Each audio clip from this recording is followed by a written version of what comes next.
Hello everyone, welcome to Perfection IS. Today, as promised, so we'll be starting our series that is daily mains answer writing. So today we have one question from GS 1. So the question is, the Charter Act of 1833 was considered as the most important act passed by the British Parliament till 1909. Critically analyze. So the question is asking about Charter Act of 1833 और ये question ये पूछ रहा है कि ये सबसे important act था till 1909. So we need to write what was the important provisions, किसी वजह से वो बहुत इंपॉर्टेंट था, और क्रिटिकली ये भी प्रूफ करेंगे कि ये सिर्फ उतना इंपॉर्टेंट नहीं था, और भी इंपॉर्टेंट एक्ट्स थे जिसके वजह से ब्रिटिश को और भी अपना पैरामाउंट से बढ़ाने का मौका मिला. तो एक दो तरफा आंसर रहेगा with A proper analysis, content and also a conclusion. So first of all starting with the intro. Now in intro we can just mention what is Charter Act of 1833.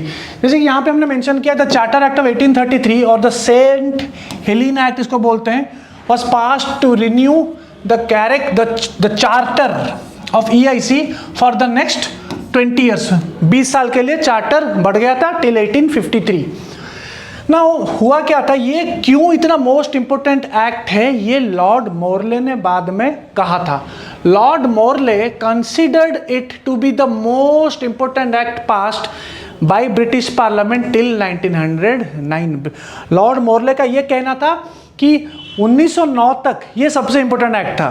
कैसे? सो अभी हम एनालिसिस करेंगे कि the reasons behind this watershed movement of 1833 और क्या ऐसा था कि ये बहुत ही ज्यादा इंपोर्टेंट एक्ट था. First point is strong centralised government for whole of India. इससे पहले सेंट्रलाइजेशन था, लेकिन कहीं ना कहीं गवर्नर जनरल ऑफ बंगाल था. अभी गवर्नर जनरल ऑफ इंडिया हुआ, सारे टेरिटरीज का पावर उनमें आ गया है.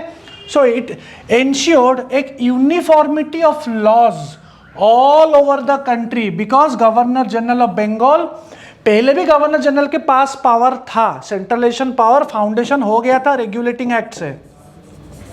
Now point to be noted for a prelims here is regulating act से of 1773 से सेंट्रलाइजेशन का फाउंडेशन हो गया था. सेंट्रलाइजेशन का फाउंडेशन शुरू हो गया था, but it is governor general of Bengal का था. अभी वो जो ऑफिस है वो गवर्नर जनरल ऑफ इंडिया बन चुका है. सो इसीलिए governor general of Bengal was converted to governor general of India, और पहला कौन थे? William Bentinck. ठीक है. सो गवर्नर ऑफ बंगाल और मद्रास प्रेसिडेंसी इन्हीं के अंदर आ गया. तो कहीं ना कहीं पहला point strong centralised government is it means centralised legislation. Centralised legislation, तो कहीं ना कहीं ये तो अच्छा था. पूरा का पूरा जो decision making governor general of India के अंदर रहेगा. ऑब्वियसली ब्रिटिश पार्लियामेंट वहां से रूल कर रहे हैं, but when you think about India it is the governor general of India. Fine. So it is also one of the most important point. Next point is end of East India Company as a commercial body. तो यहां से East India Company का as a commercial body खत्म हो गया. ठीक है. Exclusive trade privileges जो था वो सब बंद हो गया.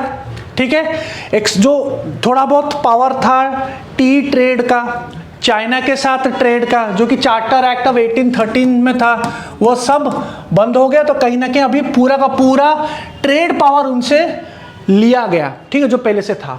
This act declared the complete power of British parliament over governor general in council.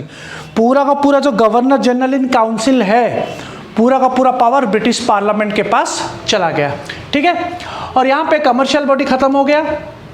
थोड़ा बहुत यहाँ पे जो मर्चेंट्स थे, नॉर्मल मर्चेंट्स थे, उनको अच्छा हो गया उनके लिए, क्योंकि वो ट्रेड नहीं कर पा रहे थे, क्योंकि मोनोपोली था, ईस्ट इंडिया कंपनी का मोनोपोली था, तो वो बंद हो गया. और ईस्ट इंडिया कंपनी कहीं ना कहीं मोनोपोली कर रहे थे और थोड़ा बहुत बदतमीजी भी कर रहे थे कि उनके पास बहुत पावर आ गया, तो वो बंद करना जरूरी था. ठीक है. Now governor general in council में भी चेंजेस आया. Now governor general in council में एक फोर्थ मेंबर आया. मैं यहाँ पे बता दूं कि ऑलरेडी 3 मेंबर थे. Now the question is, already जो 3 मेंबर थे ये कहाँ से आया है? ऑलरेडी 3 मेंबर आया है पिट्स इंडिया एक्ट से। ये सब चीज आपको प्रीलिम्स के लिए याद करना पड़ेगा। पिट्स इंडिया एक्ट ऑफ 1784 से 3 मेंबर थे। उससे पहले रेगुलेटिंग एक्ट से 5 मेंबर थे, ठीक है। एक गवर्नर जनरल जो कि वॉरेन हेस्टिंग्स प्लस और 4 मेंबर थे। ये था रेगुलेटिंग एक्ट ऑफ 1773 में रेगुलेटिंग एक्ट्स में 1 गवर्नर जनरल प्लस 4, वो पूरा का पूरा डिसीजन बाइंडिंग था गवर्नर जनरल के ऊपर, रेगुलेटिंग एक्ट, ठीक है। फिर चेंज हुआ, पिट्स इंडिया एक्ट में 3 हो गए, टोटल 3 मेजॉरिटी डिसीजन हो गया। फिर ये 3 मेंबर 33 एक्ट से, चार्टर एक्ट ऑफ 33 से एक मेंबर ऐड हुआ, और यही मेंबर 4th मेंबर, और यही मेंबर कोई नहीं, लॉ मेंबर है। तो पहली बार गवर्नर जनरल इन काउंसिल में एक लॉ मेंबर ऐड हुआ, बहुत बड़ी बात है। सो लॉ मेंबर कौन थे? Macaulay was the first law member to the governor general in council.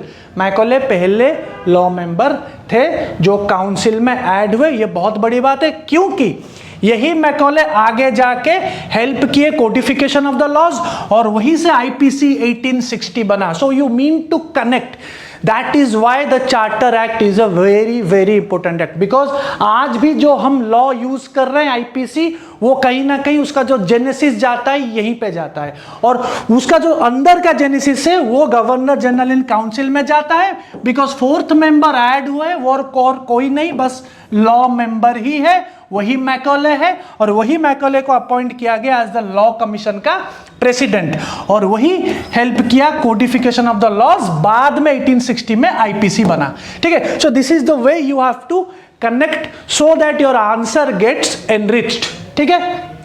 Next point is, ये जो एक्ट है 1833 का act, it directed the governor general to work towards abolition of slavery. Slavery के abolition के लिए भी काम किया गया। Finally slavery was abolished in 1843। Abolish हुआ 1843 में, लेकिन जो लीगल है ये यहां से आया है। ये एक्ट डायरेक्ट किया गवर्नर जनरल को ताकि आप काम कीजिए स्लेवरी एबोलिश होने के लिए। Now the question is, if right in comment box कि स्लेव ट्रेड कब खत्म हुआ था? When was slave trade ended? Slave trade कब एंड हुआ? ठीक है, fine.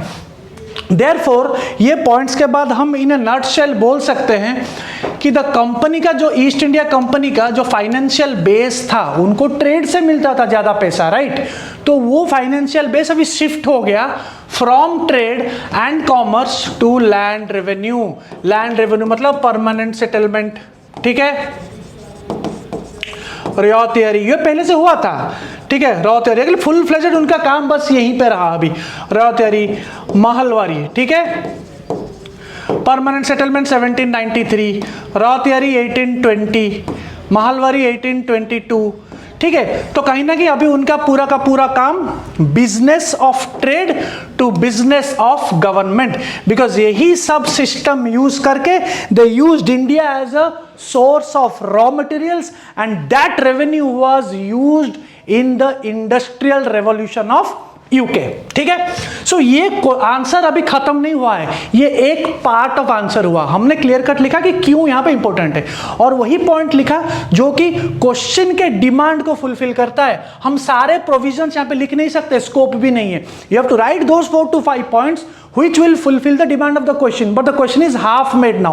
So I mean the answer is half made now, so we have to write the other side, that is critically analysis, because अगर आप यहां से ध्यान से क्वेश्चन देखेंगे, क्वेश्चन यहां पे है क्रिटिकली एनालिज, तो एक पार्ट हो गया। So we have to go to the second part, we have to critically analyse also, because आधा मार्क वहां पे भी है, because it is a 15 marker 250 words, ठीक है। So we have to write a critical analysis now. In critical analysis, we'll start by writing, it would not be wise to say कि Charter Act was the only important act passed till 1909। ये wise नहीं है कि हम सिर्फ charter act को ही बोले कि यही सब कुछ था till 1909। So we have to give some important events जो कि ब्रिटिश के पॉइंट ऑफ व्यू से भी और हमारे पॉइंट ऑफ व्यू से भी थोड़ा बहुत मिक्स करके लिखेंगे कि कुछ और एक्ट भी था, कुछ और रूल्स भी था जो कि बहुत उस टाइम पे like it was also a kind of watershed. For example Indianisation of services charter act of 1853 से आया. यस, इंडियनाइजेशन सर्विसेज का प्रोविजन 1833 में था, लेकिन वो पास नहीं हुआ था, वो उसको माना नहीं गया था. तो पूरा का पूरा provision charter act of 1853, the last charter act पे आया. अब ईस्ट इंडिया कंपनी पूरी तरीके से एबोलिश नहीं हुई थी, तो वो पूरी तरीके से एबोलिश हुई government of India act 1858 and full transfer of power crown को चला गया. तो 1858 का एक्ट भी बहुत ही ज्यादा इंपॉर्टेंट है. नॉट उतना ही नहीं है, इंडियन काउंसिल्स एक्ट ऑफ 1861 भी है. इसने भी बहुत सारे ऐसा चीज लाए हैं जो कि कहीं ना कहीं ठीक था. Yes, it also has its disadvantages. I am not going through in detail about that because the question is not about 1861. The question is you have to give an analysis. ठीक है, तो यहां पे 1861 में हम डिसेंट्रलाइजेशन की बात करेंगे, क्योंकि इससे पहले हमने सेंट्रलाइजेशन को अगर लिखा है तो डिसेंट्रलाइजेशन यहां पे हुआ है. Decentralisation of legislative powers to governors of Bombay and Madras. Even Indian councils act में भी बहुत कुछ चीज हुआ था. इंडियन काउंसिल्स एक्ट में पोर्टफोलियो सिस्टम भी आया था. You can write, portfolio system भी आया था. ठीक है, ऑर्डिनेंस भी आया था पहली बार ऑर्डिनेंस, लेकिन ऑर्डिनेंस इमरजेंसी के टाइम पे, ओनली इन इमरजेंसी टाइम्स. ठीक है, ये भी आया था. हम यहां पे ये भी लिख सकते हैं कि charter Act, one more point also you can add on here, Charter act of 1853 पहली बार separation of legislative and executive functions in the governor general in council. अभी तक गवर्नर जनरल इन काउंसिल में जो भी काम हो रहा था वो कहीं ना कहीं एग्जीक्यूटिव के तरीके से वही सब कर रहे थे. अभी डिवाइड हो, ये बहुत बड़ी बात है. Separation of executive and legislative यहां से आया है, 1853 से आया है. ठीक है, 33 से नहीं है, तो वो भी एक पॉइंट लिख सकते हैं यहाँ पे. इवन क्वींस प्रोक्लेमेशन के बारे में लिखेंगे. क्वींस प्रोक्लेमेशन 1858 में आया था, जहां पे उन्होंने ये कहा कि आज से कोई फर्दर एनेक्सेशन प्रिंसली स्टेट में नहीं. ठीक है, तो ये सारे पॉइंट्स भी मायने रखते हैं. हम ये नहीं कह सकते, it's not wise two say कि charter act of 1833 was the only important act till 1909. So you are giving two sides. हम ये भी लिख रहे हैं कि यस, चार्टर एक्ट ऑफ 1833 का कुछ पॉइंट्स था ब्रिटिश के पॉइंट ऑफ व्यू से, जिसके वजह से मोरले ने बोला कि it is the only most important act till 1909. But ऐसा नहीं है, हम अपना व्यू पॉइंट भी रखेंगे. हम मोरले का व्यू पॉइंट भी रखें, हम अपना खुद का भी व्यू पॉइंट रखते हैं. ये जो पॉइंट्स है ये अपना खुद का व्यू पॉइंट है.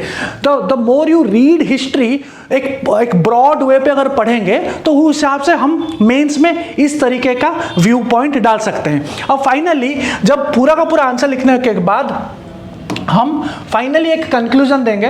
ये कंक्लूजन, जैसे कि मैंने यहाँ पे कंक्लूजन लिखा है, on a broader angle we can conclude that charter act of 1833 marked the beginning of a system of government. ये कहीं ना कहीं एक सिस्टम ऑफ गवर्नमेंट, एक proper governor general of India आ गया. उसके अंदर में दो पर्टिकुलर, जो बॉम्बे का है, जो मद्रास का है, वो भी उसके अंडर में आ गया. एक सेंट्रलाइजेशन है, एक सिस्टम ऑफ गवर्नेंस शुरू हुआ. इससे पहले भी था, बट कहीं ना कहीं इसने और उसको एक अच्छे तरीके से इंस्टीट्यूशनलाइज किया.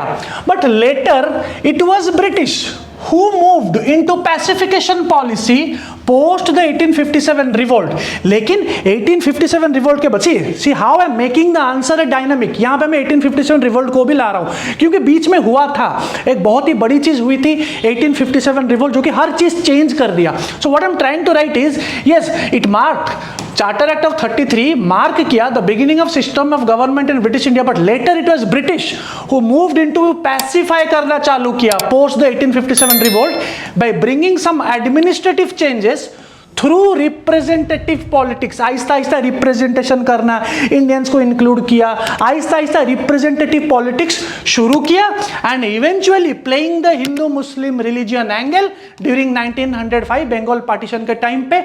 और कुछ मिला नहीं, उन्होंने रिलीजन के साथ खेलना चालू किया, and the rest is history. तो यहां पे जो मैं कंक्लूड कर रहा हूं, मैं कहने का अपना पॉइंट ऑफ व्यू दे रहा हूं कि 1857 के बाद कैसे ब्रिटिश ने अपना पॉलिसी चेंज किया, कम्युनलिज्म लाया, और एक ही सेंटेंस में मैं कवर कर रहा हूं ताकि वर्ड लिमिट भी हो जाए. So this is how we write an answer, and in the next class will be coming up with one more question that is from GS2 polity. Thank you.